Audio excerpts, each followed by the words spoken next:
Aí, tá vendo aí? Boa noite a Bom sabendo. todos. Estamos ao vivo, mais uma transmissão aí da nosso estudo da mocidade. Passa a palavra aí para o nosso irmão Mateus. E aí, Mateus, o que é que você manda hoje aí? Então, eu vou fazer um panorama do capítulo, né? Aos poucos a gente vai trazendo os tópicos, a gente vai discutindo, mas antes eu quero pedir ao irmão aí que faça uma oração. Nossa irmã Nath, faça uma oração, irmã Nath, ao Senhor, para darmos início ao estudo. Graças e paz, irmãos, oremos ao Senhor. Senhor Deus Pai, nós agradecemos a Ti porque mais um dia o Senhor tem mostrado a nós a Tua misericórdia, a Tua bondade para com as nossas vidas. Queremos agradecer a Ti, Pai, porque o Senhor é bondoso e misericordioso. Queremos Te pedir, Senhor, que o Senhor nos direcione nesse estudo, Pai, que possamos aprender cada vez mais da Tua palavra, que os nossos corações estejam abertos, Pai, para ouvir a tua voz e nos aproximarmos de ti, Pai, dos teus meios revelados. Vem estar conosco, Pai, guarda as nossas vidas em ti, guarda, Pai, a vida dos irmãos que irão nos acompanhar pelo YouTube, os irmãos que irão entrar na nossa chamada, que o Senhor esteja nos guiando segundo a tua vontade. Vem estar conosco, é isso que te pedimos, e desde já nós te agradecemos, em nome de Cristo Jesus. Amém. Amém. Então, como nós estamos ao vivo, né? Eu tô ouvindo um eco aqui, mas acho que agora parou. Pro YouTube e tal. Só recapitulando, nós estamos estudando, né? Porque as coisas na internet ficam para sempre. Então, nós estamos estudando aqui o livro. Acho que vai ficar ao contrário, né? Infelizmente. O livro do pastor Éder Campos Júnior. Éder Campos Júnior. Tomando decisões segundo a vontade de Deus. E nesse capítulo 2, né? Nós vamos estudar sobre como a Bíblia fala das vontades de Deus, ou da vontade de Deus, e quantas vontades existem. Então, esse é o título do capítulo, né? Quantas vontades existem? Eu vou trazendo aqui os tópicos aos poucos, do que o autor vai falar no livro, o pastor Heber Campos. Mas vamos ler aqui o texto base, né, do capítulo. Está lá na página, não tem número a página 29. Então, os irmãos que tiveram livros em mãos, né, vão acompanhando aí também a leitura. Vede prudentemente como andais, não como necios, e sim como sábios, remindo o tempo, porque os dias são maus. Por esta razão, não vos torneis insensatos, mas procurai compreender qual a vontade do Senhor. Efésios 5, 15 a 17. Então, esse é o texto base que vai dar suporte ao que vai ser tratado no capítulo, que é a necessidade de fato de a gente conhecer a vontade do Senhor, buscar compreender a vontade do Senhor, mas qual a natureza dessa busca de compreender a vontade do Senhor? Ou seja, como nós conseguimos compreender a vontade do Senhor, né? Nós, semana passada, estudamos a confusão evangélica, né, sobre esse assunto, como isso de compreender a vontade do Senhor tem gerado uma confusão no meio evangélico, e existe uma confusão também no meio dos teólogos mais modernos acerca de como se consegue entender a vontade do Senhor. E nós vimos lá que, dentre muitas perspectivas, o autor vai falar sobre como que isso muitas vezes se torna uma coisa muito subjetiva. Conhecer a vontade do Senhor está baseada, às vezes, em superstições, em sentimentos do coração, né, em outras coisas que não a palavra do Senhor. E nós vemos aqui, pelo texto de Efésios, que é o mandamento do Senhor, é a ordem do Senhor que nós buscamos compreender a vontade do Senhor, mas o que nós vamos estudar é como é que nós fazemos isso, né? Qual é o caminho para que nós possamos fazer isso de maneira segura, não baseados em pressupostos perigosos, certo? Então, é o que o autor vai começar a falar lá, logo na introdução desse primeiro capítulo, é que, diante dessa confusão, né, nós precisamos de um porto seguro, de um norte, de um caminho bíblico que nos instrua de maneira segura, clara, como é que nós podemos compreender a vontade do Senhor. E logo na primeira parte do capítulo, ele vai trazer, vai buscar nos teólogos do passado, né, essa fonte de conhecimento. Né? Porque dentro dessa ideia, lembrar de que nós já vivemos no ano 2000, depois do Senhor Jesus Cristo, e não há assunto nenhum no que diz respeito à vida cristã que já não tenha sido tratado por outros teólogos do passado. Nós temos muitas vezes seguido um caminho perigoso de desprezar o conhecimento teológico acumulado diante da história da igreja e acharmos que nós, né, dentro de uma perspectiva mais moderna, que podemos fazer isso sem consultar esses irmãos em Cristo que já se debruçaram sobre esse assunto. Né? Então, esse conceito de vontade que foi falado no primeiro capítulo é tido como a norma no nosso meio evangélico. Né? Que conceito? Eu já falei um pouco, né, sobre a maneira mais supersticiosa de conhecer a vontade de Deus, né? Baseado em sentimentalismo, ou seja, eu sinto paz no coração, então, né, através disso eu consigo entender a vontade do Senhor. Nós já vimos muitas vezes, né, isso, quando a pessoa toma uma decisão e se a pessoa sente paz no coração, ela fala, então aquilo ali foi de fato de Deus, porque se não fosse de Deus, eu não teria paz no coração. Então, questões subjetivas, baseadas em impressões da alma, baseadas em pressentimentos, né? Ou até o método que nós também vimos no capítulo anterior, de tentativa e erro. Você faz uma coisa, se as coisas não começam a dar certo, então você suspeita que talvez aquilo ali não fosse a vontade de Deus, e você muda para uma outra coisa, a fim de, por tentativa e erro, você conseguir entender qual a vontade individual de Deus para a sua vida. Né? Nós, de fato, somos tentados a isso, né? Porque nós nos deparamos no nosso cotidiano com muitas decisões, né? Se nós vamos estudar uma faculdade ou outra, se nós vamos para um emprego ou outro, né?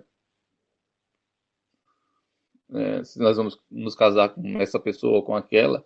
Então nós somos tentados, de fato, a tentar adivinhar qual é a vontade de Deus. Então o autor vai falar que nós temos que nos voltarmos de fato para a teologia, né? Porque teologia não é nada mais do que conhecimento de Deus. Né? Nós vamos ver como de fato esse assunto é um pouco denso e adentrando mais à frente nos termos acerca da vontade de Deus. E pode parecer uma coisa né, fria ou né, sem nenhum tipo de aplicação prática, se ater a conceitos e termos, coisa que parece estranha, mas é necessário para que nós não venhamos ter uma posição vulnerável, né? Uma posição que não seja firmada, né, em conceitos firmes, né, bem estabelecidos. Então, o que o autor vai começar a falar é o que a Bíblia, né, fala sobre a vontade de Deus. E é nessa questão que eu já vou trazer agora para o debate. Né? Então, nós vamos ir nos textos bíblicos, buscar o que aqueles textos, aqueles versículos falam sobre vontade de Deus, e a partir dali nós temos um pontapé inicial para começar a entender o que é essa vontade de Deus. Só que, ao fazer isso, nós já vamos nos deparar com o primeiro problema, né? Lá na página 31, ele vai falar um pouco dos termos bíblicos, e há uma enormidade de termos, né? E que todos ali estão relacionados com esse assunto da vontade de Deus. Só que nós temos que lembrar, né? Nós precisamos saber que muitas vezes termos iguais aparecem na Escritura com ideias diferentes, né? Ele vai falar sobre o termo mundo, como tem lá em João 3,16, Deus amou o mundo de tal maneira que deu seu Filho unigênito. Então, o mundo ali está no sentido de ser objeto do amor de Deus. E também temos lá também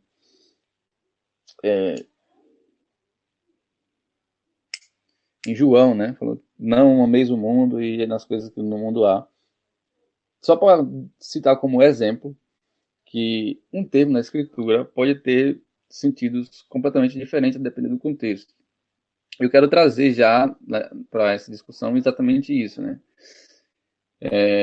O que nós devemos fazer, ou como é que nós podemos agir diante dos mais diversos textos da Bíblia que vai falar sobre a vontade de Deus. Mas a primeira dificuldade é essa: como é que eu interpreto aquele termo e em qual sentido? Eu vou dar uma lida aqui no capítulo para a gente entender mais ou menos o que o autor está falando, e depois eu já vou abrir para discussão, para a gente conversar um pouco mais sobre essa parte, né, que é um pouco densa. Os irmãos que leram o livro aí podem testificar disso, né, que é um pouco complicado de entender, mas a gente vai abrir aqui na roda de discussões para a gente poder compreender melhor. Então, ó, eu vou ler aqui rapidinho. Lá na página 31, lá no começo do parágrafo, né, onde tem lá termos bíblicos. A variedade de termos bíblicos relacionados ao assunto é uma janela para entendermos a diversidade de conceitos embutidos nessas palavras. No Antigo Testamento, o livro de Salmos usa a palavra Radson, frequentemente para se referir à vontade de Deus. Vai lembrar aqui que essas palavras que estão aqui, ó, Radson ou outras, né, são transliterações, né, que no hebraico elas não são escritas assim, mas a gente translitera dessa forma para facilitar a leitura e até o entendimento da fonética da palavra, né? Mas não é uma coisa periférica, mas vale até a gente lembrar. Então, para se referir à vontade de Deus, aquilo que traz prazer a Deus. O termo repets também é traduzido em outros lugares por prazer ou interesse. Por outro lado, o termo aramaico seba e o hebraico etza dão a ideia de conselho, propósito, plano. Há verbos importantes para esse assunto, como narrar, guiar, dirigir, muito presentes no livro de Salmos. Já o Salmo 25 fala muito de direção, usa um verbo menos comum, esse sentido de guiar, dar. Então, ó, a gente já pode começar a ter uma pista aqui de que a gente vê o autor categorizando a palavra vontade nesses textos bíblicos. A gente vai poder abrir alguns deles em basicamente dois grupos, né? Um grupo que se fala de vontade de Deus no sentido daquilo que agrada a Deus, Isso aí vai ser muito importante para a discussão, vocês gravarem isso. Então, vontade de Deus no sentido daquilo que agrada ao Senhor, que lhe dá alegria, que lhe dá prazer, satisfação, como, por exemplo, o cumprimento da sua lei, dos seus mandamentos, da justiça, de uma vida de justiça, de retidão, aquilo que agrada ao Senhor. Mas também o termo vontade, no sentido de cumprimento dos seus decretos, né, segundo o conselho da sua vontade. Então, essas palavras que vão assumir o sentido de vontade nesses textos, muitas vezes elas parecem trocadas, então não há uma palavra fixa para o significado e o sentido daquilo, porque muitas vezes ocorre em uma coisa e outra, mas elas geralmente, a depender do contexto, vão estar sempre se referindo à vontade de Deus em duas categorias importantes, as mais importantes, que é essa categoria daquilo que agrada ao Senhor, que lhe dá prazer, que diz respeito à sua lei moral, que se enquadra de acordo à sua lei moral, e aquilo que é o conselho da sua vontade, dos seus decretos.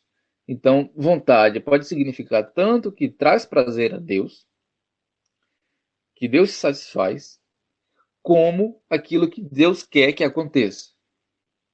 Um exemplo que me ocorre quando a gente se depara com aquele texto lá que Deus fala assim: não tenho prazer na morte do ímpio, mas que ele se converta dos seus pecados. Muitas vezes falam-se, os arminianos, né, usam esse texto para dizer que é um texto que é uma pedra no sapato do calvinismo, né? Porque, olha só, Deus não quer que ninguém se perca.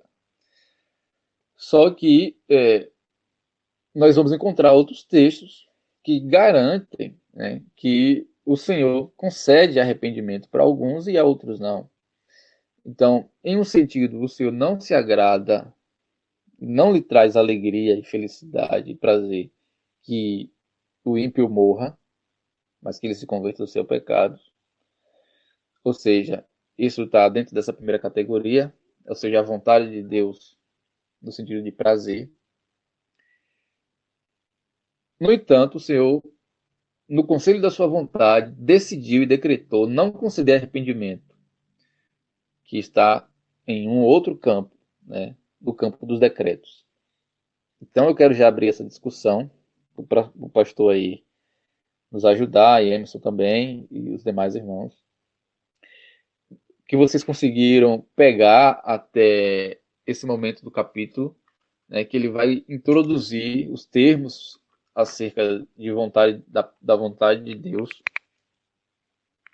e como a Bíblia vai falar da vontade de Deus, né, basicamente também dentro desses campos. Reverendo. Boa noite, irmãos. Mateus, demais irmãos, nossos irmãos também que nos acompanham, né, aí pelo YouTube. Irmãos, essa sessão, né, do livro, ela começa, tem o subtítulo Dissipando a Neblina, mas ainda, primeiro, essa parte até onde a gente vai talvez trabalhar hoje, né, se a gente concluir essa outra sessão, é perceptível que o problema ainda não está resolvido, né? Ele ainda continua colocando um pouco de lenha na fogueira da discussão através da teologia bíblica e sistemática, né? Ele continua apresentando dificuldades. É claro que também tem deixas, já como o Mateus falou aí, né? Também o capítulo ele já começa a mostrar que é complexo, essa vontade de Deus é complexa. Apesar de que Deus assim, ele é único, né? Então é uma vontade única, mas ao mesmo tempo é complexa. E na teologia bíblica, isso fica manifesto quando você vai estudar os termos, né? Ali fazer uma exegese dos termos. Mas somente os originais também não resolve o problema. Tem a questão teológica também, a análise teológica da palavra, do contexto da palavra. Mas eu entendo que no capítulo ainda, ele não nos leva ainda a um desfecho ainda nesse momento da leitura. Né? Ele ainda não leva a um desfecho. Ele ainda deixa aquela coisa que a gente vê às vezes o ímpio falando, né? E se existe esse Deus, né? Se existe um Deus aí, como é que ele permite o mal, né? Ele responde um pouco isso quando ele dá a entender que há uma vontade de Deus, e ao mesmo tempo que Deus tem uma vontade, às vezes ele não cumpre o que ele quer. Por exemplo, Deus decretou a queda, mas Deus quer que o homem peque? Não, Deus não quer que o homem peque. Então ele decretou algo que não era da sua vontade, né? Num sentido é a vontade de Deus, em outro sentido é algo contrário à vontade de Deus. Então, realmente assim, fora da teologia, sem irmos para a Bíblia, fica muito confuso mesmo, não é assunto fácil, então ainda sinto ainda nessa parte do capítulo que o autor, o pastor Eber, ele ainda quer nos deixar ainda meio que sem fôlego ainda, sem uma resposta ainda, em suspenso, né? Então, eu não sei se a gente tem condição, assim, de já, a partir desse capítulo, já definir o que é que o autor vai... Eu entendo, assim, pelo que eu já, como tenho conhecimento teológico, pelo que eu vi no final do capítulo, eu acho que a próxima sessão ele vai falar dessa vontade revelada, a vontade oculta, a vontade do preceito e a vontade do decreto. Então, eu acho que ele vai continuar ainda, mas é mais ou menos isso, né? Mas, na verdade, eu estou falando aqui a minha impressão, né, do capítulo, mas a Mateus fez uma pergunta aí. Repete aí, Mateus, o que tu falou. Ou pelo menos tu lançou aí uma questão. Qual foi Não, mesmo? a questão que eu lancei é a seguinte, que ele vai começar a falar das palavras, assim, porque eu acho que a perspectiva do autor logo nesse início é o seguinte, bom, se a gente vai se voltar para a teologia, talvez o primeiro pensamento que nos ocorre é o seguinte, bora dar um Google naquilo onde aparece a palavra vontade, porque aí, né, fazendo isso, nós vamos entender ou conhecer melhor a vontade de Deus. E aí ele vai aumentar um pouco a confusão, o senhor está correto em dizer, que ele vai trazer aqui vários termos que vão assumir o sentido de vontade nos textos, só que uma hora a vontade de Deus parece uma coisa e outra hora parece outra coisa. E por que tem essa confusão, ou o que nós podemos fazer para tentar entender esses termos? É o que ele vai depois explicando ao longo do Ele assunto. cita, né? Ele não vai entrar no conceito ainda do que é a vontade perceptiva, do preceito, a vontade dos decretos, tal. Ele não vai entrar na explicação desses conceitos, mas ele vai, aos poucos, né, falando de como a palavra vontade vai aparecendo nos textos e que como no início é um pouco confuso de fato. E aí a minha pergunta é o seguinte, porque para mim, quando eu fiz a primeira leitura do capítulo, eu estava muito confuso nessa parte aqui, né? Tentando entender para onde eu estava querendo levar, né? Porque aqui ele começa a citar os vários termos para vontade no hebraico, né? Que uma hora é guiar, outra hora é dirigir, outra hora é um plano, um propósito de Deus, outra hora é uma vontade, um prazer do Senhor. Então, até nesse meio aqui eu estava um pouco confuso, e essa é a minha pergunta, assim. na leitura de vocês, o que vocês conseguiram assimilar até aqui, né? Porque a gente não vai passar muito com pressa, né? Até a gente tentar ir digerindo essa coisa. Então, assim, a exegese, pastor, né? Vou passar para Emerson só para concluir, né? Então, meu raciocínio. É porque assim, às vezes a gente acha assim, não, se a gente for para os originais, a gente vai resolver o problema. Né? Mas a verdade é que o povo evangélico em geral, nós em geral, nem sempre nos defrontamos com essa questão de que a mesma palavra na Bíblia pode ter vários significados, né? Que é o exemplo do caso que as pessoas citam João 3,16, que Deus amou o mundo de tal maneira. Mas o que é o mundo ali? As pessoas pressupõem que é cada um dos indivíduos que já existiram e vão existir nesse planeta. Mas será que é esse o sentido? E a mesma palavra em outro lugar da Bíblia tem outro sentido. Então, a mesma coisa com relação à questão da vontade de Deus. Não é verdade? Então, ir para a exegese não resolve o problema, mas não deixa de ser importante ir para a exegese, ir para o significado da palavra, mas não resolve de todo.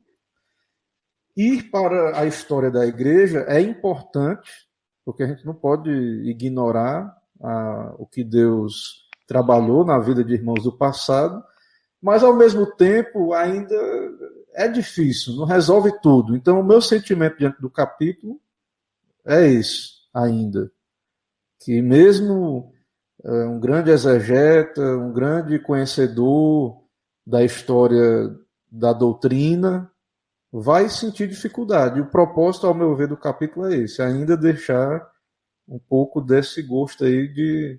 A neblina ainda não dissipou, ao meu ver. Mas é um começo, né? É um começo.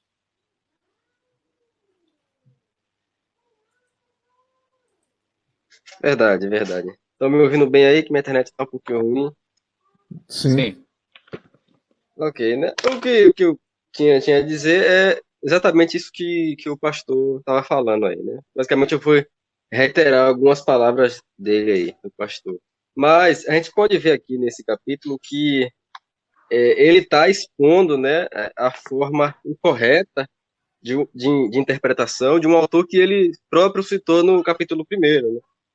Que é a ideia do Rodman Williams, que foi o primeiro autor aí que ele citou, a deturpar esse conceito de vontade de Deus, quando ele faz o quê? Ele pega na Bíblia diversos textos e diversos termos que falam sobre vontade de Deus, e ele dá a definição aqui, né, entre aspas, de que fazer a vontade de Deus, portanto, é estar de acordo com a vontade de Deus, sem dar as devidas distinções acerca daquilo que ele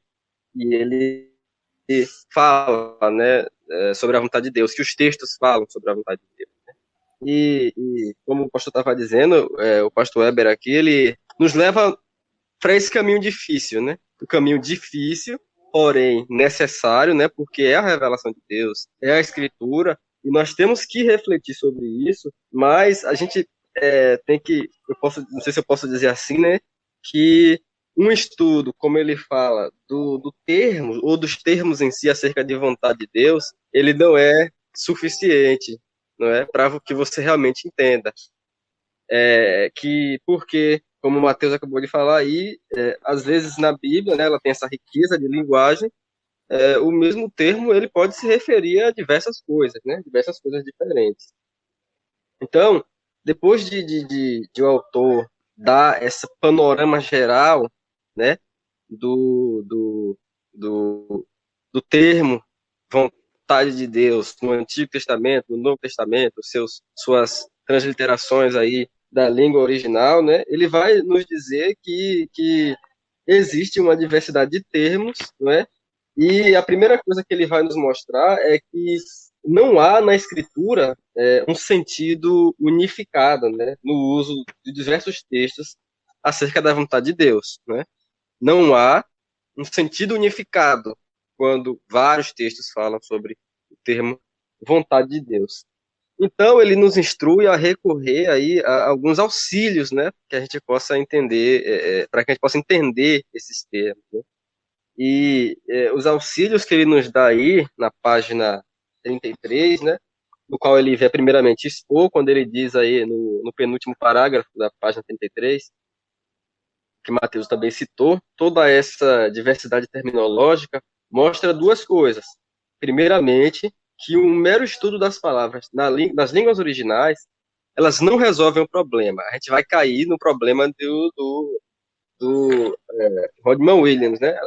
Cai num problema maior, em qual a gente define o que não tem definição, né?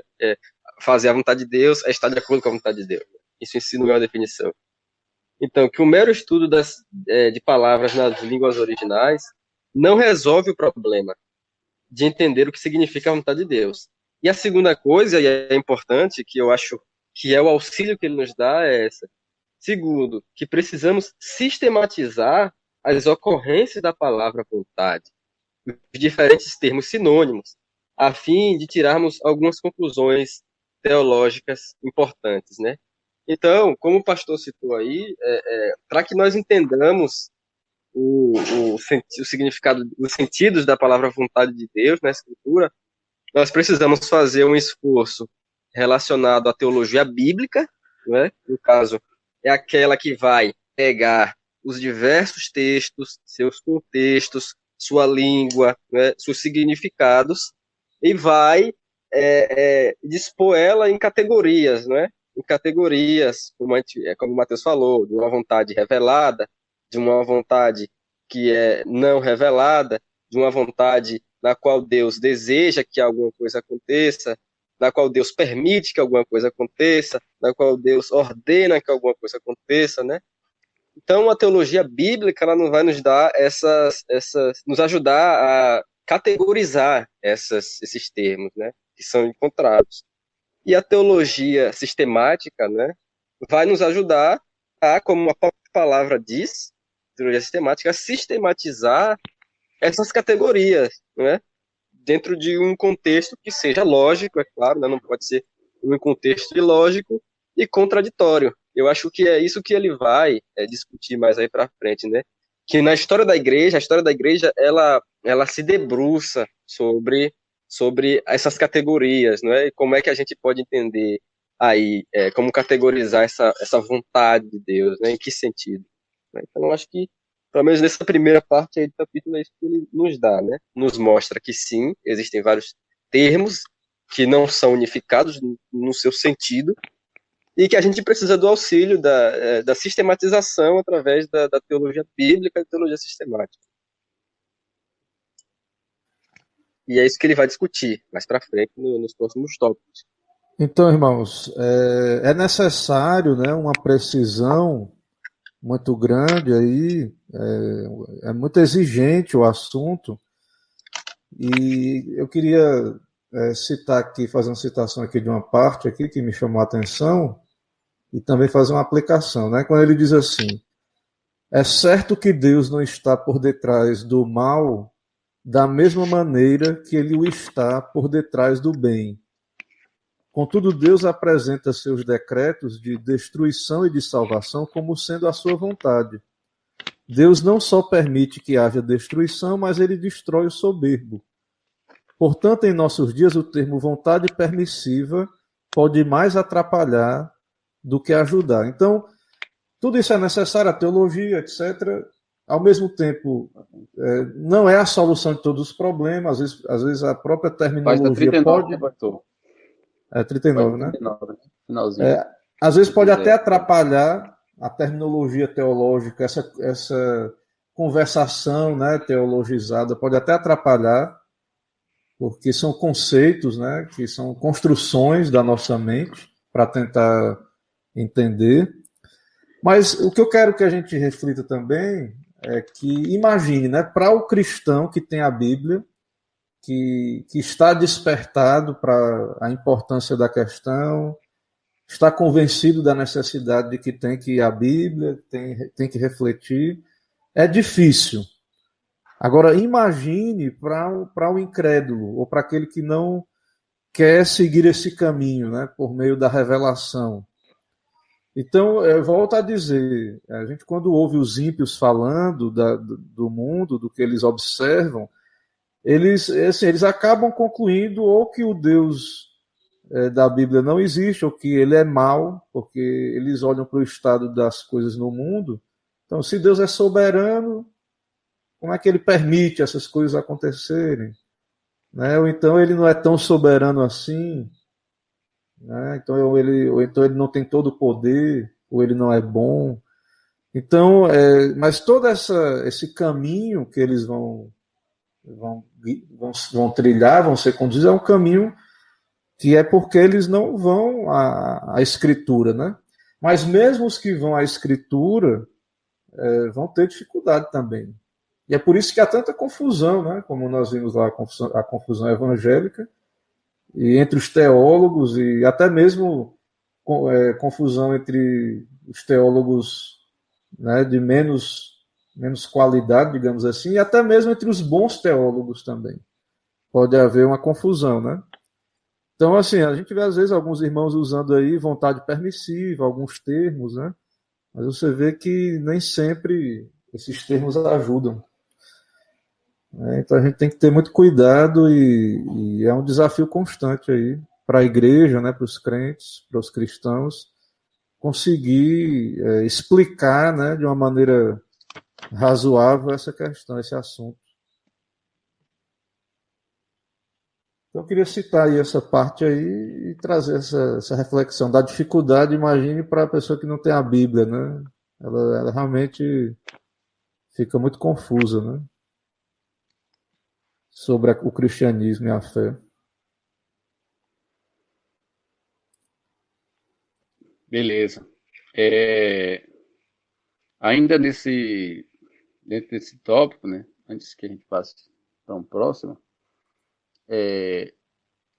vale lembrar também assim que o autor está sempre voltando àquele tema, né, de que essa necessidade que nós temos de saber a vontade de Deus e nos guiar por ela, né, em nossas vidas cotidianas, porque tudo isso vai, no final das contas, ter uma aplicação prática, né, e como é que nós vamos responder diante do nosso entendimento acerca do que Deus requer de nós, né.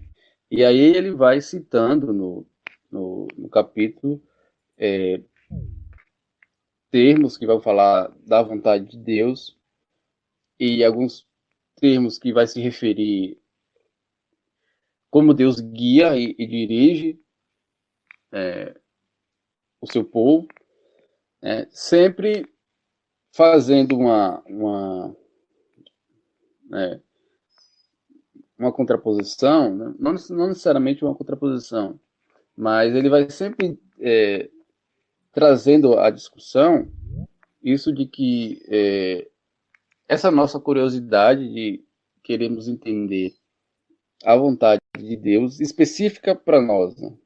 É um tema muito recorrente no livro, que nós, de fato, somos tentados, muitas vezes, a querer saber, particularmente, a vontade de Deus para nossas vidas.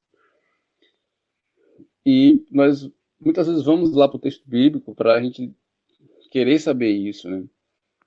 E, de fato, nas escrituras a gente vai ter, algumas vezes, textos falando de como o Senhor guia o seu povo, ou como o Senhor guia na sua providência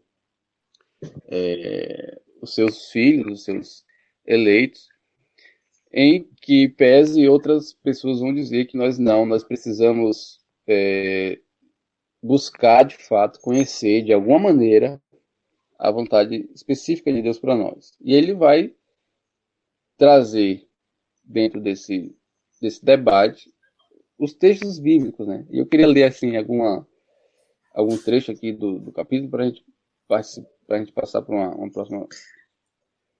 uma próxima discussão, né? Ele vai falar assim, ó, falando de um autor que trata um pouco desse assunto. Está lá na página 33. James Peary se recusa a aceitar a proposta de que Deus não nos guia especificamente. Ele apresenta as histórias do Antigo Testamento, a literatura poética e profética, e as une aos textos que demonstram direção após o Pentecostes.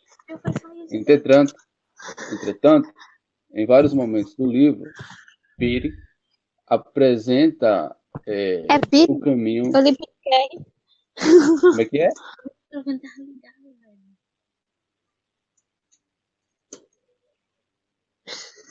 Ele saiu.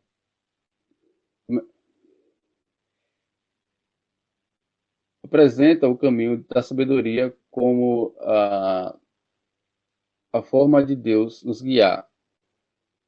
Esse caminho, sim, é mais evidente na tratativa bíblica do direcionamento. Então, vai sempre ter aqui no livro esse debate entre como nós conhecemos a vontade de Deus, né? Através da sabedoria bíblica, né? De como que nós podemos conhecer o que o Senhor requer de nós. Através do estudo, da aplicação da sabedoria bíblica às nossas vidas, ou, né, nós vamos conhecer a vontade de Deus particular para nós de uma outra forma, né? Então, dentro desse tema, né, eu queria lançar aí na nossa roda de discussões como é que vocês conseguiram perceber o que o autor vai tratando, né, dentro dessa perspectiva. Se alguém quiser falar alguma coisa sobre, fica à vontade. Eu acho que Gisele ia falar alguma coisa, Matheus. Agorinha aí. Acho que Gisele estava falando, ia falar. Certamente. Não, na realidade foi algo que eu ia comentar, que aqui é em casa mesmo com Nath, só que acabou que meu microfone estava ligado. Não era a intenção.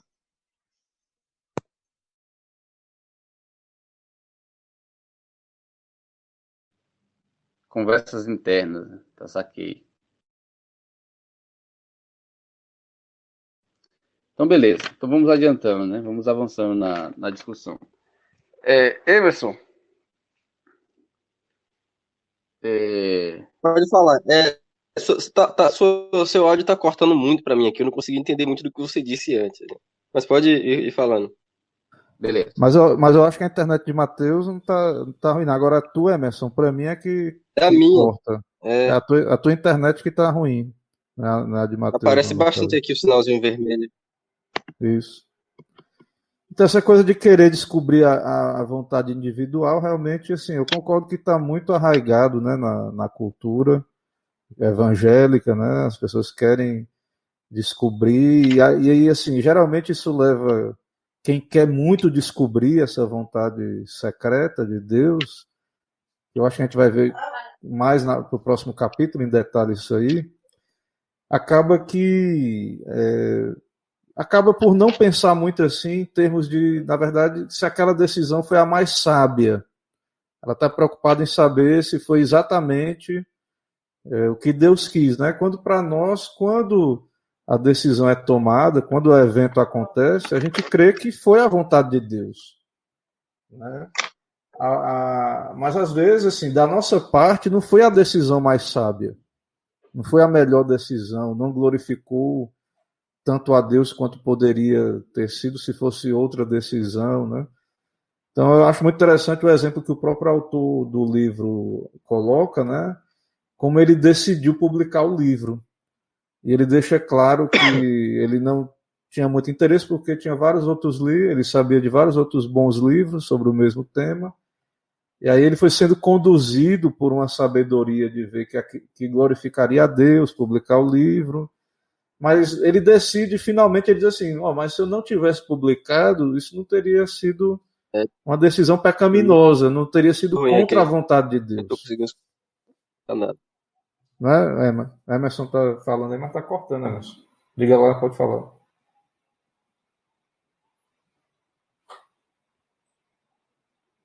Pode falar, Emerson. Pode.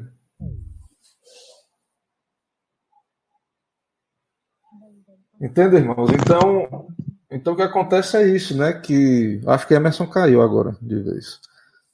Né? Então essa coisa é um excesso de desejo de saber, uma vontade muito individual, um certo individualismo, né? Talvez até um certo egoísmo da nossa cultura.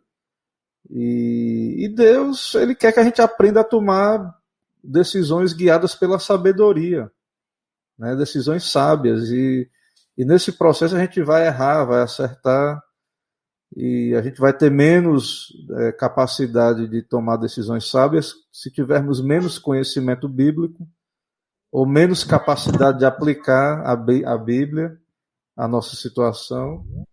Né? Então, acho que é isso aí que a gente deveria se concentrar, né? E talvez a gente vá aprendendo aí à medida que vai aprendendo do livro, né?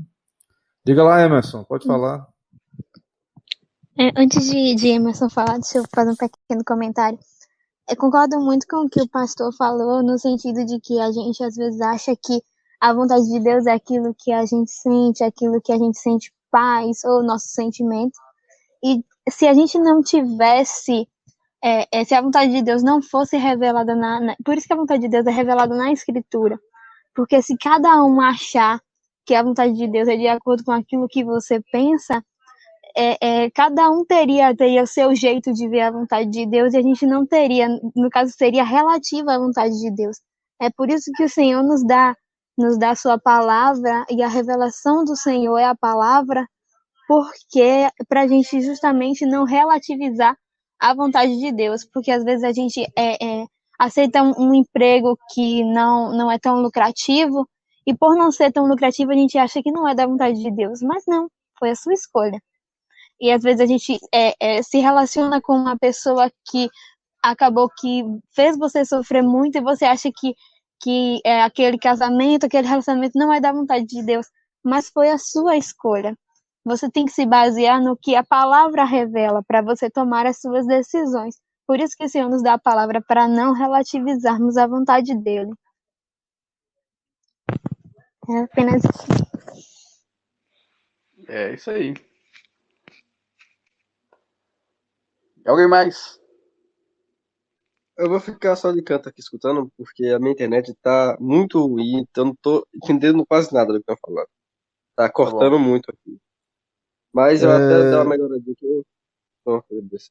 Irmãos, vejam, essa questão da sabedoria, né? Da sabedoria para tomar decisões. Inclusive, assim, tem muita gente no nosso meio, né? Cristão, meio evangélico, que tem algumas visões assim do que acontecia no período das Escrituras, como se Deus conduzisse os seus santos na época da Bíblia, revelando toda hora, revelando. É claro que assim, quando a gente vê o povo de Israel, eles se acampavam e eles paravam onde Deus mandava, saíam para onde quando Deus mandava sair. É claro que houve ocasiões em que Deus conduziu o seu povo por revelações diretas, houve situações assim. Mas não foi em todo momento da história da redenção que Deus conduziu o seu povo por revelação, vá para a esquerda ou vá para a direita, fique parado ou vá para frente ou vá para trás. E quando você vai lendo a Bíblia, dentro da progressividade da revelação,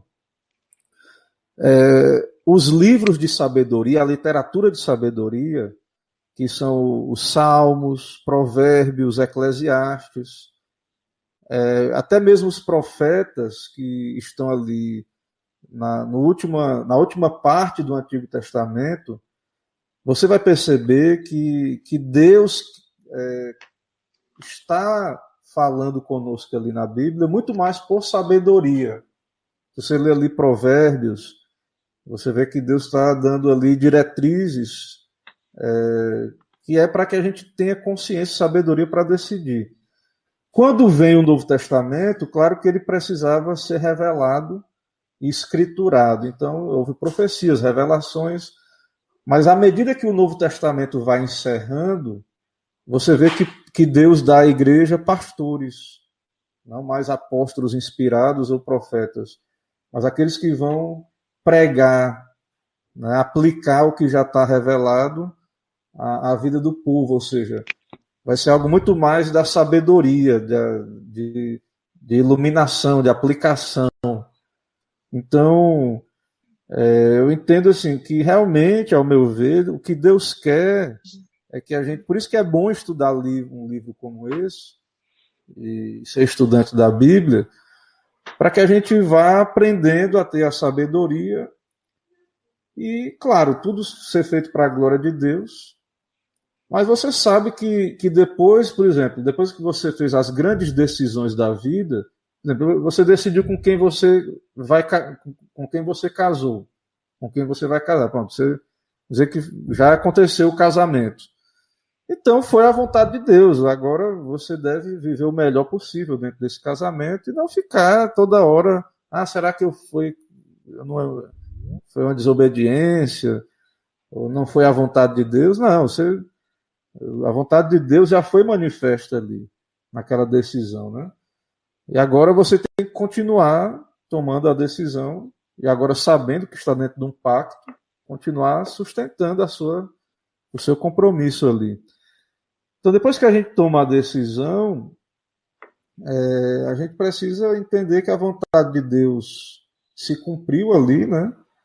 E claro que tem decisões, se for uma decisão pecaminosa, tem que haver arrependimento, mas olhar para frente, seguir e buscar uma melhor sabedoria, né, para as novas oportunidades, né?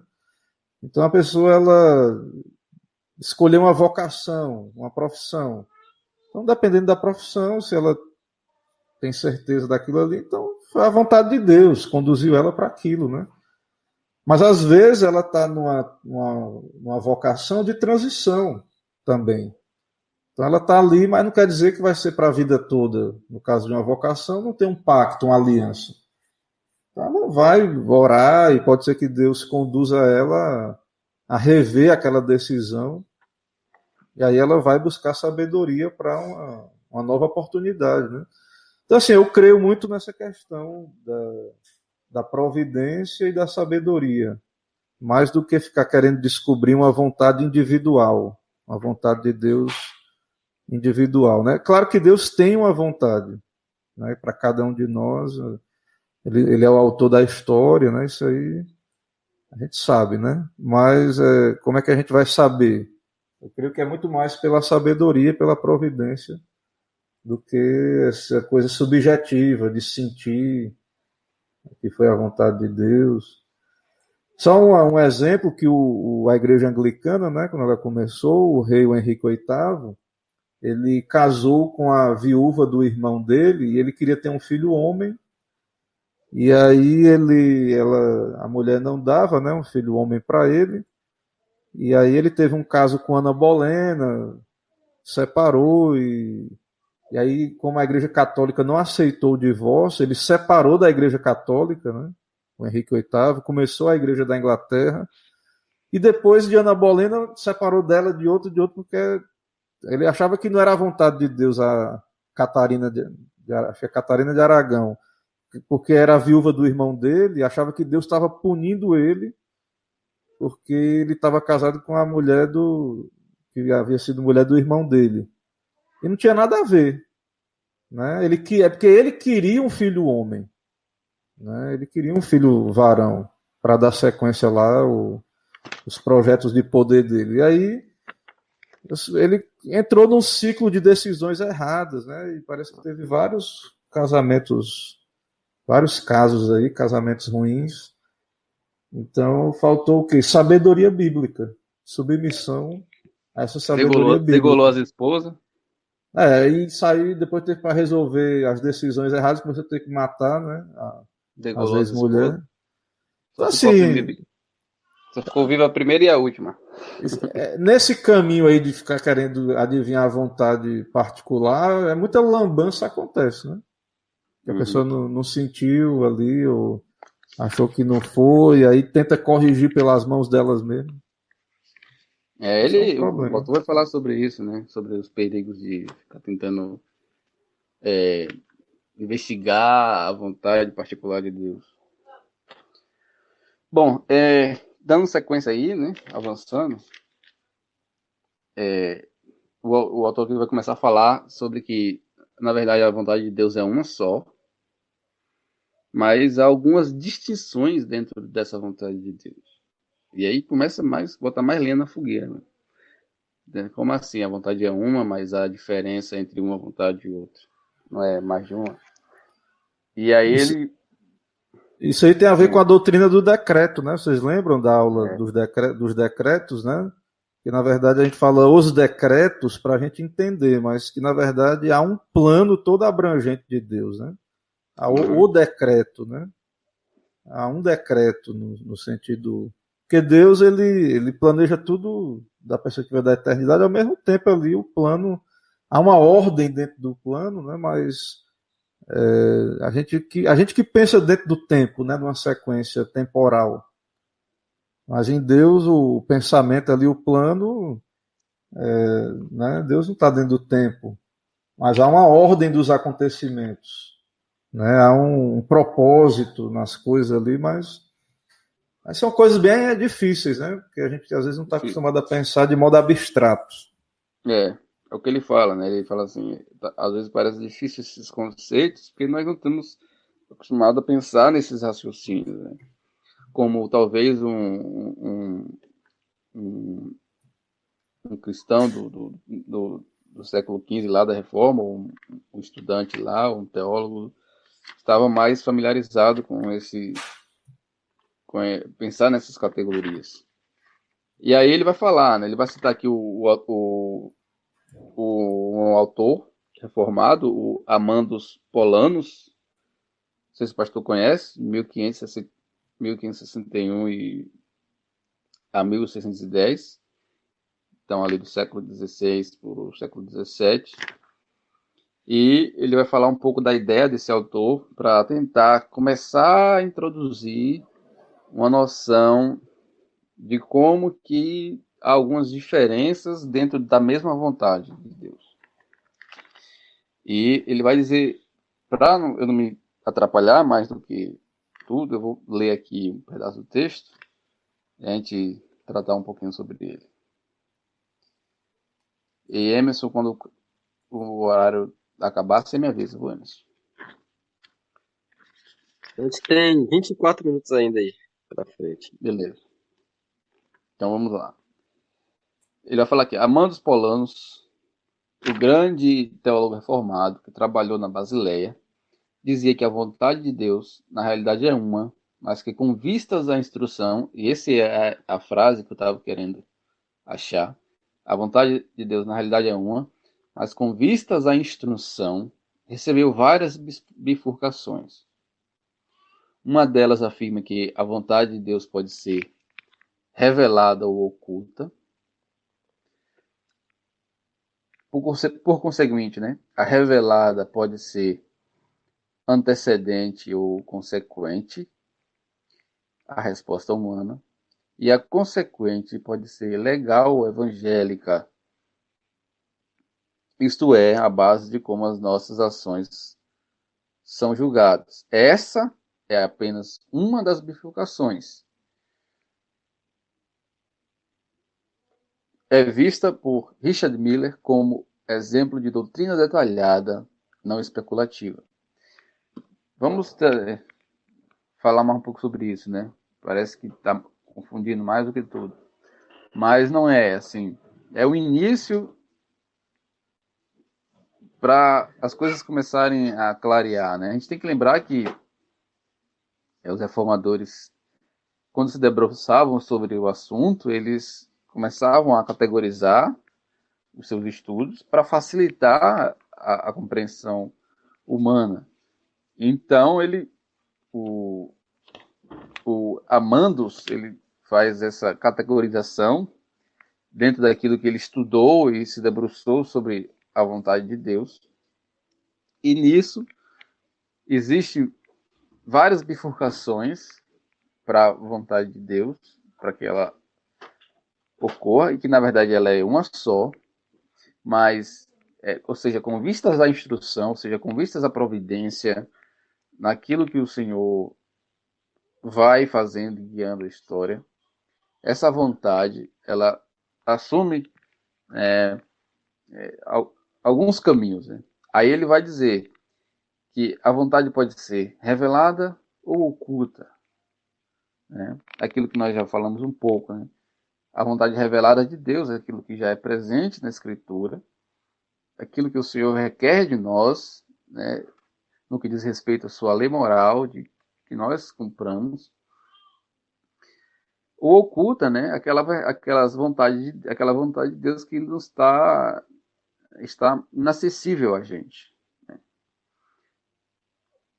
Por sua vez, a revelada pode ser antecedente ou consequente. Como assim?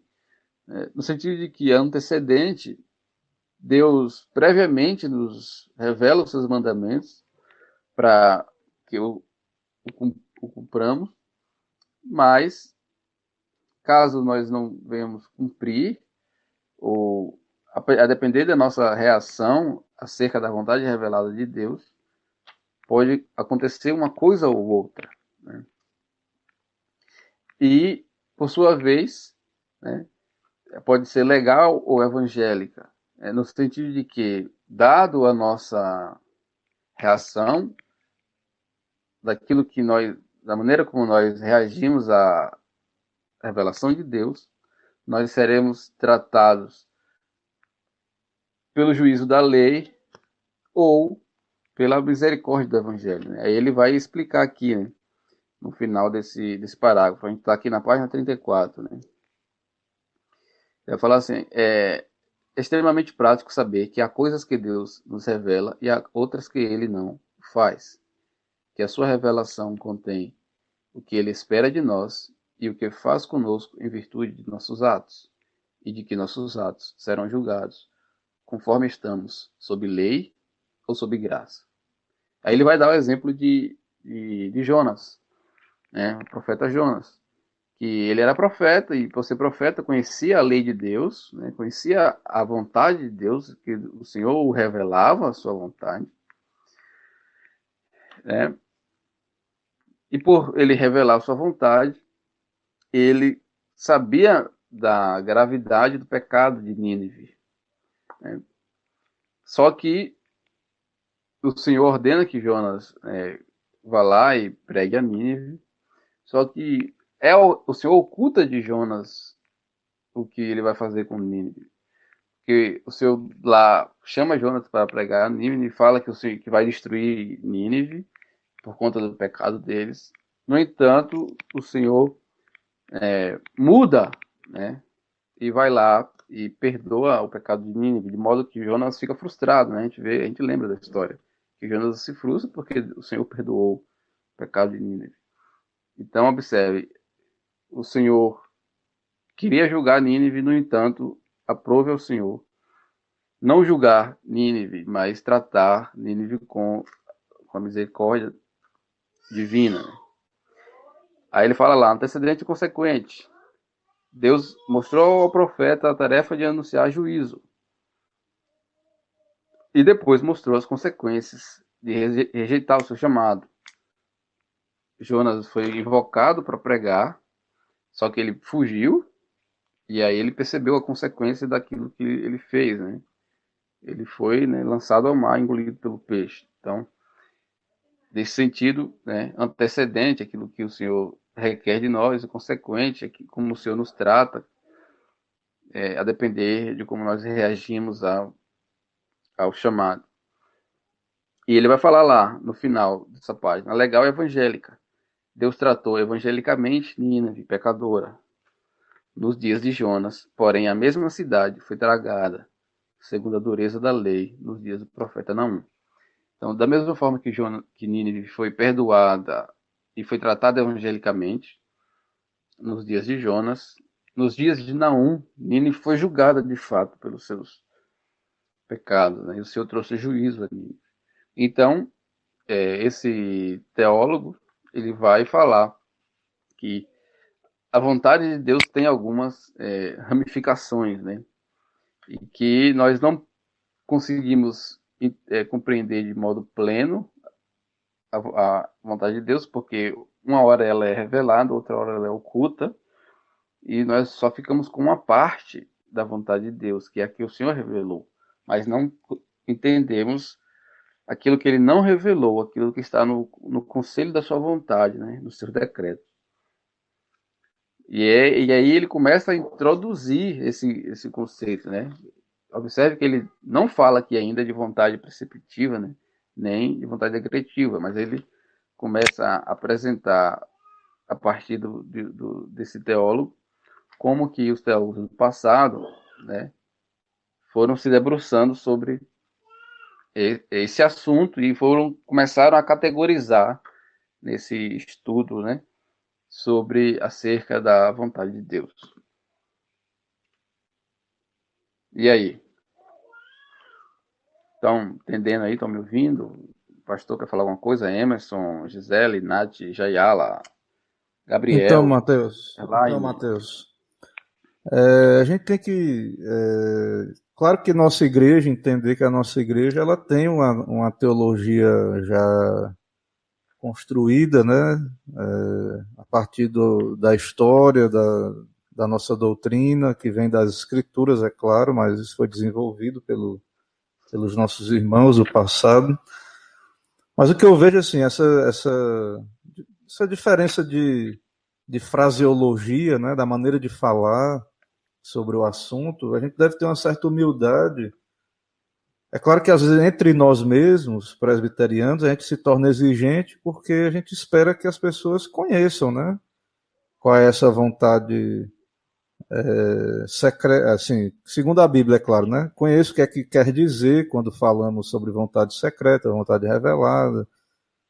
Mas assim, eu vejo que a gente tem que ter muita paciência com a gente é muito intolerante, né? Um pouco com quem usa uma terminologia diferente, ou não tem o mesmo entendimento, como se fosse um assunto fácil, né? Não é. A gente tem que ter muita paciência mesmo. Chega muita gente confusa, né, na nossa igreja. Essa área que a gente está falando, está estudando sobre a vontade de Deus, que envolve vários temas bíblicos, né, livre-arbítrio, decretos de Deus, são assuntos difíceis, né? Muita gente chega muito confusa, às vezes a gente fala de uma maneira dura ou despreza as dúvidas, né, das pessoas, e isso acaba dificultando muita gente, ou seja, o que já é difícil a gente consegue tornar mais difícil ainda, se a gente não tiver paciência, né? Então tem muita coisa teológica aí, né? Muita questão teológica mesmo, e que a teologia, a construção, é a nossa maneira de expressar da melhor maneira que a gente consegue essas questões difíceis, né? Que são de Deus, da palavra de Deus. Então, querendo ou não, é uma questão humana, né? A teologia, a base dela tem que ser Deus, né? A Bíblia, claro. Mas a gente tem que ter essa humildade aí e exercitar ela, né? Que não é fácil às vezes. Sim. O autor vai falar disso, né? Ele vai falar que logo no início do capítulo ele vai já avisar de antemão, falar, olha, esse capítulo é um pouco denso, é um pouco complicado, pode ser difícil para a maioria dos irmãos, mas aí ele vai falar assim que é necessário a gente passar por essa prova para a gente entender a dificuldade, né, que é esse assunto, e disso daí, dessa confusão toda, a gente tirar algumas aplicações, né? Uma delas ele fala, né, que é essa posição de humildade, né, de a gente saber que nós precisamos de graça, né, para compreender certas coisas, nem que pese seja necessário, né, a gente pese o estudo seja necessário para nos fundamentarmos, né, um pouco melhor, termos uma fé mais sólida nesse sentido.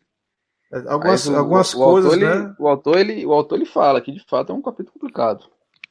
Você vê assim, né? Um exemplo prático assim para a gente tentar meditar, né? Você vê assim, por exemplo, né, a pessoa ela vai ter um filho.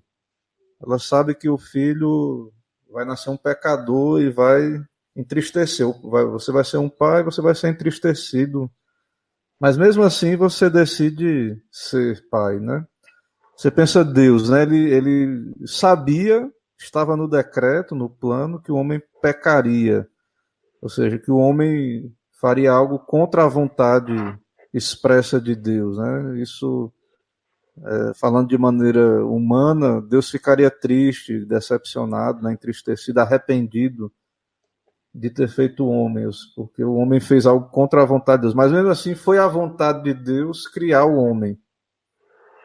Foi a vontade de Deus criar o homem. Então, Deus toma decisões, acho uma coisa que ele fala aí no capítulo, que é interessante, né? Isso, né? Que Deus toma decisões à vontade, contraditórias, né? que são contrárias à sua vontade, segundo a gente conhece, uma vontade santa, né? Então é isso que causa toda essa dificuldade, né? Porque de fato a gente tem que ter isso deve gerar humildade em nós, né? A gente está tentando entender um Deus infinito, um Deus que se revela a nós, mas que ao mesmo tempo se esconde, né? Também. Aí assim, a gente evita ser um pouco simplista, né? Porque assim, vamos comparar assim com a posição, uma posição mais arminiana, né? O arminiano tenta resolver essa questão de maneira mais fácil, né? Assim, pô, a gente assume que o problema é complicado, entender como é que essas coisas ocorrem, que aparentemente são coisas contraditórias. Como é que o Senhor permite que, como no seu decreto, está incluso lá, sabendo que a sua vontade vai ser descumprida. E aí o arminiano resolve isso de maneira mais simples, né? Ó, Deus deu livre-arbítrio e se autolimitou ali, né? E de modo que aquilo que o pecado das pessoas, ou de Adão, ou dos outros que vieram depois de Adão, o Senhor não tem nada a ver com aquilo, porque o Senhor deu livre-arbítrio, né? É uma posição um pouco mais fácil, né? Falar, Deus deu livre-arbítrio, então está resolvida a questão. E a posição reformada não é essa, né? A posição reformada assume de fato que é um pouco mais complicado do que isso, né? Não é O tão caso de simples de Abraão, resolver. né? O caso de Abraão. Abraão, vai lá e sacrifica teu filho lá para mim. E aí, era a vontade, Deus mandou Abraão sacrificar o filho. Era a vontade de Deus que ele sacrificasse ou não? Exato. Ele fala diretamente, né, para Abraão, mas ao mesmo tempo a gente sabe que não era a vontade dele, e há um sentido em que não era a vontade dele que Abraão matasse o filho. Mas e o sentido que era, né? Mas há um sentido em que era, né? Porque se Abraão tivesse sido de mentirinha, não teria valido, né? Não teria valor. Não vale, né? Não vale. O que teve valor é porque ele ia para matar mesmo. Ele ia obedecer a Deus. O livro de Hebreus vai falar, né, que Abraão, tão certo ele ia fazer isso, como ele creu que Isaac ia ressuscitar dos mortos, né? O Senhor ia ressuscitar Isaac dos mortos. Sim. Então não era brincadeira. Não era teatro ali. Ou seja, ele fez o que a vontade de Deus ordenou ele. Exato. Mas ao mesmo tempo sem saber que não era a vontade de Deus, no sentido do decreto, que ele matasse seu filho, né? Tanto que Deus o impediu depois, né? Deus o impediu e providenciou um mediador. Mas era a vontade de Deus que ele se tornasse o pai da fé, né? Então, assim, não é algo tão simplista, né? É algo que tem essa complexidade. Sim. Eu acho que é aí que os ímpios tropeçam muito nisso aí. Né? Eles podem até ser profundos em outras reflexões, mas eles têm essa dificuldade, principalmente falta de Bíblia, né? De assistência da Escritura. Uhum. E outro texto que o autor fala aqui, bem próximo dessa página que a gente estava lendo, do capítulo 35, ele citando João Calvino, né, nas Institutas, ele vai falar de que Calvino comentando o Pai Nosso, né, a oração do Pai Nosso, em que Jesus fala que seja feita a sua vontade. Aí a gente pode pensar o seguinte coisa, pô, por que Jesus está nos orientando a, a orar, pedindo que a vontade de Deus seja feita? Porque se no final das contas, em último sentido, de fato, a vontade de Deus será feita. Então, qual é o sentido desse termo, né? Que faça-se a sua vontade. Que o Senhor Jesus nos ensina a orar no Pai Nosso. E aí ele vai citar aqui o comentário de Calvino, eu vou ler. Embora a vontade de Deus, vista em si mesma, é uma e simples, ela nos é apresentada nas Escrituras de duas formas. É dito que a vontade de Deus é feita quando ele executa o conselho secreto de sua providência, mas aqui nós somos ordenados a orar para que, em outro sentido, a sua vontade seja feita, isto é, que todas as criaturas possam obedecê-lo. Aí, Calvino comentando, né, de que o sentido de que o Senhor Jesus está nos orientando a orar para que a vontade de Deus seja feita é no sentido de que o reino do Senhor venha se expandir, né, venha avançar. Mas, né, é uma coisa difícil, né, que sempre requer de nós uma atenção.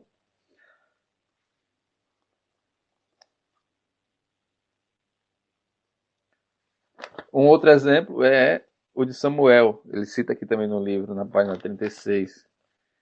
Ele cita aqui o caso de Absalão e Davi, né?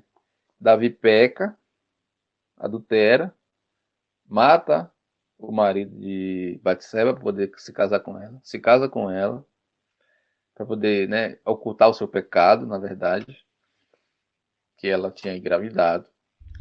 E aí o Senhor promete, né? O Senhor promete que na casa de Davi não se apartaria espada e que o seu filho se deitaria com as suas mulheres. E isso de fato acontece. Absalão se levanta contra Davi e pega contra o seu pai, deita com as mulheres de seu pai. E isso foi por conta da ordenança de Deus. O Senhor prometeu que isso ia acontecer como um juízo para com Davi, e isso aconteceu de fato. Então, mas a rebelião contra o pai, a mãe, não é pecado? Né? E como é que a gente concilia isso? Porque o que Absalão fez era pecado terrível diante do Senhor. No entanto, era decreto do Senhor que isso acontecesse, como de fato aconteceu. Né? E aí ele vai falar que é uma coisa difícil, mas que pode ser entendida à medida que a gente vai avançando nesse entendimento acerca da vontade de Deus. Comentar, pastor? Aí o problema todo aí é que toca no problema do mal, né? Na questão da questão do mal. Então, ele fez a vontade de Deus, senão você está dizendo que ele foi o autor daquele pecado, né? Deus é o autor do pecado. Aí entra toda essa... o texto que o senhor citou, né, nesse instante, falando que o Senhor não está por trás do mal, né, nesse sentido, mas, em outro sentido, as coisas ocorrem para cumprir o seu decreto. Ele administra, né, essas coisas, mas não é da mesma maneira que ele opera, administra o bem, né, que é o texto que eu citei lá antes. Mas é isso, irmãos, são muitos desafios aí, né, espera que essa neblina dissipe mesmo, né, à medida que a gente avança aí. Isso vai dissipando. Aqui Emerson voltou aí a conseguir falar. Eu não sei se Emerson tá na live não, viu? Tá. E aí, Emerson? Temos aí Gisele, Emerson, Nath e Jayala. Nath, Jai. Vocês calaram aí? Irmão, só um comentário, uma pergunta, na verdade. Mais à frente, nos capítulos, o autor vai falar sobre a vontade permissiva de Deus, que seria, entre aspas, o mal que Deus não impede que aconteça. No caso de Davi e Absalão, ou no caso, a vontade de Deus sobre os atos de Absalão, que no caso eram pecados, eram mal, seria a vontade permissiva de Deus para com os atos dele? Isso, eu creio que essa vontade permissiva, né, justamente ela vai estar conectada a essas questões aí, especialmente quando você fala da queda, né? Então, é um decreto, estava no decreto, é a vontade de Deus, mas Deus entregou o homem aos seus recursos ali. Ele sabia que o homem iria cair, comendo do fruto, ele foi lá e comeu, Deus não o impediu. Então, talvez, mas ao mesmo tempo, a vontade de Deus se cumpriu. Mas no sentido, né, com essa coisa mais específica, né, que esse termo vai deixar claro, é uma tentativa aí teológica, né, na argumentação nossa de, ao mesmo tempo, dizer foi a vontade de Deus, mas Deus não foi o autor daquele pecado, né? Então, Satanás, né? Satanás, como Lutero dizia, é o diabo de Deus, né? Ele está fazendo o mal no meio do mundo, mas ele está cumprindo a vontade de Deus. Ele é um cão, né, na coleira de Deus, ele só consegue fazer o que Deus permite. Mas ele faz porque ele quer. E ele faz até onde Deus o permite, né? Mas assim, é como a gente viu, só para concluir, como eles dizem antes aí, sempre tem uma dificuldade com esses termos, né? Porque muita gente entende vontade permissiva como se Deus deixasse a revelia no sentido de Deus é soberano. Então, a vontade dele se cumpre em tudo, né? Sim, pode dizer, meu irmão. Seria como, no caso, o Faraó e Moisés, né? Que Deus, ele apenas, no caso, deixou que a maldade do coração de Faraó fosse à frente, porque, no caso, nós somos maus. Então, ele simplesmente deixou que aquela maldade acontecesse. Seria mais ou menos isso? Embora, assim, embora tem situações também, tem outro caso, né? Que a Bíblia diz que Deus, como um juízo, Deus pode endurecer o coração de um pecador também como um ato de juízo. Então, assim, ali antes da queda, Adão não tinha pecado, então talvez essa linguagem, pelo que eu já li, né? Essa linguagem de que Deus decretou permitir a queda, mas é um decreto, foi a vontade dele, ali fique mais tranquilo. Assim, agora, no caso dos seres caídos, claro que Deus está no controle, ele permite os seus atos maus, né, e tem soberania sobre isso, administra para os seus propósitos, mas Deus também pode endurecer o coração. Agora, como é que isso é feito, é que é misterioso, né? É de um modo que ele não é o autor do pecado, porque Tiago vai dizer que Deus a ninguém tenta, né? Que Deus é santo, é bom. Então, como é que ele faz isso? Né? Aí é misterioso, né? Se é com esse ato permissivo, né? São questões aí complexas. Mas é isso, eu mesmo não tenho uma resposta para tudo, não, assim, né? Nessa questão também. Eu também sinto a dificuldade, né, da questão.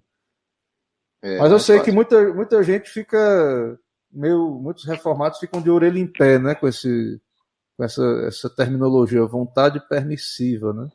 Que ela dá a entender que tem algo que Deus, tipo, cruza os braços, né? E Deus é soberano em tudo. Então há algo positivo em tudo da vontade de Deus, né? Então, como é que Deus, de alguma maneira, foi a vontade de Deus, né? Aqui no livro ele vai falar assim, de uma certa altura, sobre a doutrina desse capítulo mesmo, né? Da página 39. Ele falando sobre esse assunto, né?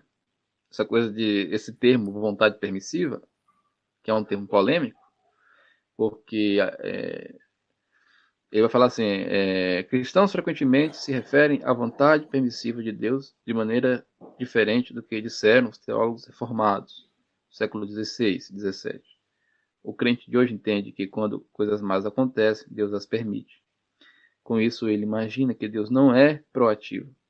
Isso é, não participa ativamente delas, não tem nada a ver com elas, não intervém, mas simplesmente as permite.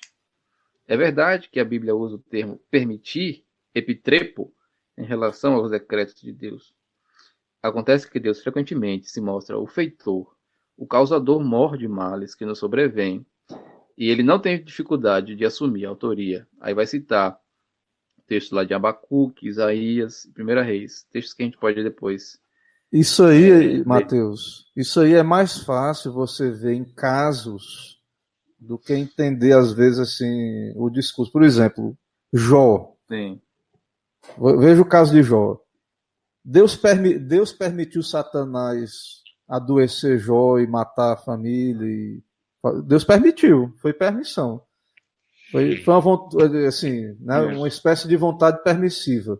Ao mesmo tempo, sim, foi Deus que mandou aquela circunstância para Jó. Jó disse: Deus deu, Deus tomou. Bendito seja o nome do Senhor. Né? Então, Jó tinha plena consciência que as circunstâncias dele, boas e más, vieram de Deus. Mas quando você vê ali por trás o que acontece, Satanás vai lá, questiona a fidelidade de Jó e Deus diz: ó, vá lá, pode ir, mas você só vai até onde não tirar a vida dele, vai até onde eu permitir. Entendeu? Então você vê essas coisas operando, né? Ali, Satanás sendo permitido, mas ao mesmo tempo essa permissão foi a vontade de Deus. O que aconteceu, Deus enviou aquilo ali aquela circunstância para Jó por meio de Satanás, né? Daqueles homens maus ali. Então, sim, essas coisas operam juntas, né? Então, quando Deus envia, por exemplo, Israel, Deus enviou os caldeus para punir Israel. Foi Deus que enviou. E, ao mesmo tempo, eles foram porque eles quiseram. E Deus permitiu eles irem lá. Eles queriam riquezas, queriam massacrar mais um povo. Né? Eles não sabiam nada da vontade de Deus, que estava cumprindo a vontade de Deus. Então Deus permitiu, mas Deus estava no controle, Deus que enviou. Então, essas coisas a gente separa para a gente tentar entender. Mas as coisas elas estão acontecendo ao mesmo tempo. Aí quando a gente separa para a gente tentar entender, às vezes a gente confunde mais do que explica.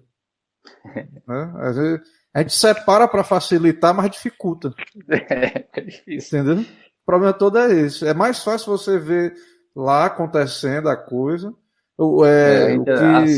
Assume como verdade, pronto.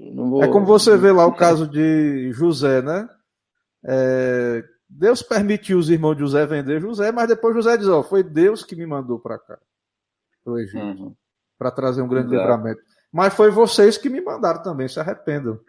São culpados, né? A culpa é de vocês, mas Deus mandou. Então foi Deus ou foi eles, né? Em certa altura também, a gente vai ver lá já nos tempos assim. Aí você falou dos caldeus, né? Aí eu me lembrei de Nabucodonosor. Tem um texto que fala que o Senhor chama Nabucodonosor de meu servo, porque está levando Nabucodonosor para trazer juízo para Israel, e nesse sentido Nabucodonosor é servo do Senhor. Só que, no entanto, acho que é Isaías, tem um texto assim. Mais à frente, o Senhor vai julgar a Babilônia, né? Porque pelo mal que fizeram ao povo de Deus, não é? Isso é de uma maneira tal, né, que mesmo porque Deus é soberano e mesmo o ímpio, ele está cumprindo exatamente a vontade de Deus sempre. Por isso que Lutero dizia que o diabo é o diabo de Deus, né? A gente tem que ele dizer deixa Deus ser Deus. Então Deus é completamente soberano, né? Então a criatura, a gente fala vontade permissiva e tal, mas assim, a criatura ela vai cumprir essa vontade de Deus, né? A oração, seja feita a tua vontade, assim na terra como no céu, deve levar em conta que os anjos são santos, então eles conseguem executar com perfeição a vontade de Deus revelada, né? Os seus decretos, eles são obedientes perfeitamente, os anjos eleitos, né? Os que não caíram. Então, ali na oração, há o desejo de que Deus conforme a nossa vontade, a vontade dele, né? Mas no Sim. sentido do plano, da execução da vontade de Deus, a gente já está aqui adiantando, né? O que a gente já crê nisso, né? Já entende que a vontade de Deus ela se cumpriu hoje, até nas coisas grandes e pequenas do dia de hoje, na escolha da roupa, as coisas que a gente acha que a vontade de Deus se cumpriu, né? Então, assim, a gente sabe disso, que Deus está cumprindo toda a sua vontade. Também, pastor, uma questão assim que às vezes é importante talvez falar, que comparando, né, com essa perspectiva arminiana, que fala assim, o Senhor não tem nada a ver com o que acontece de mal no mundo, ou até mesmo com a queda, porque o Senhor retira ali a sua responsabilidade, dando livre-arbítrio, né? No entanto, os próprios arminianos assumem o fato de que assume a questão da presciência, né? A Deus anteviu as coisas. E quando fala isso de Deus permitiu, no sentido de que ele não foi proativo no ato, mas, né, meio que lavou as mãos ali. E aí, eu assistindo uma vez uma palestra do Gran Conato, ele vai falar assim que o fato de Deus não tomar nenhuma atitude sabendo do que ia acontecer, né, não tornaria Deus talvez menos culpado, né, nesse sentido. Não no sentido de que haja culpa em Deus, né? Não é isso que eu estou querendo dizer.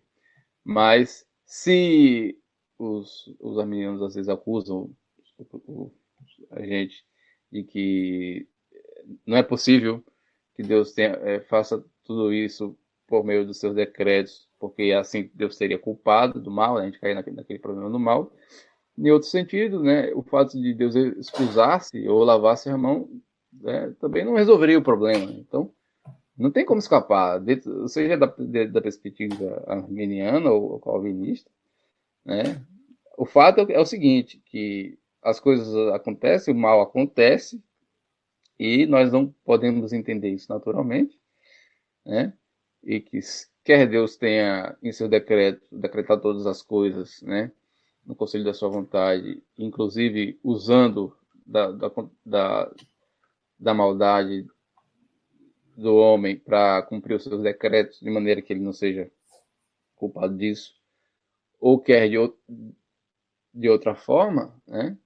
O fato é que as coisas estão aí, estão acontecendo, e que há um problema a ser resolvido, né? Emerson está preocupado de que vai virar uma vigília aqui.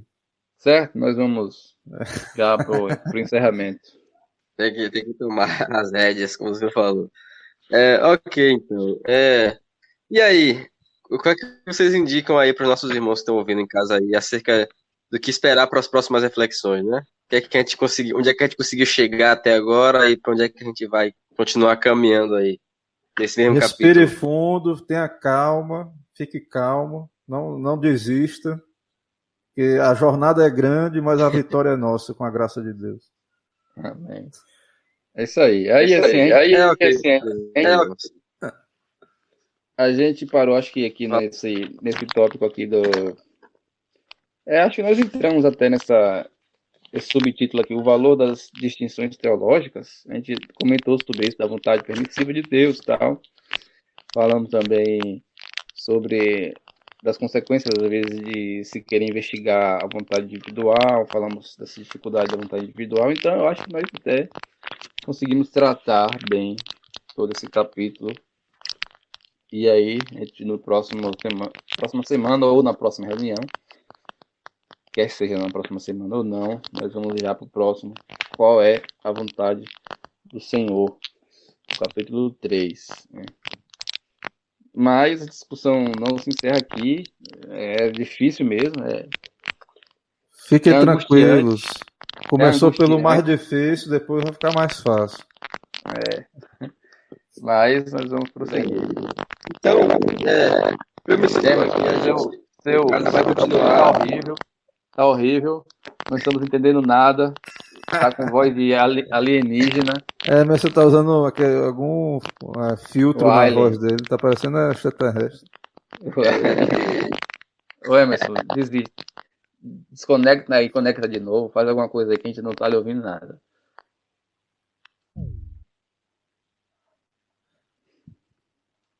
Emerson tá tentando encerrar a reunião e a internet dele não deixa. Então a gente vai fazer uma vigília, né? Ok, irmãos, então vamos encerrar, né? Vamos orar. Vamos. Estarei fazendo a oração. Vamos então concluir orando.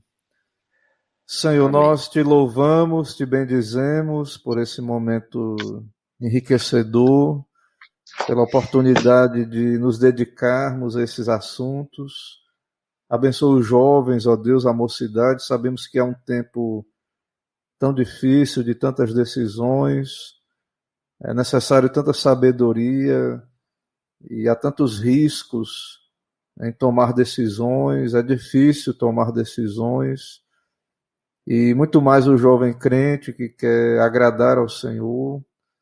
Ó Pai, que o Senhor ajude, ó Pai, os jovens, a todos nós, a tua igreja, a discernir esse assunto, crer na tua vontade, revelada na Escritura, e nos conduz a um caminho de boas decisões, e que a tua vontade seja feita nas nossas vidas, que o Senhor nos livre de todo o mal, e que o Senhor nos ajude, ó Pai, a nos submeter à tua providência, à tua vontade, as dispensações da tua vontade sejam momentos bons, momentos de luta, de dificuldade, e possamos receber tudo das mãos do Senhor.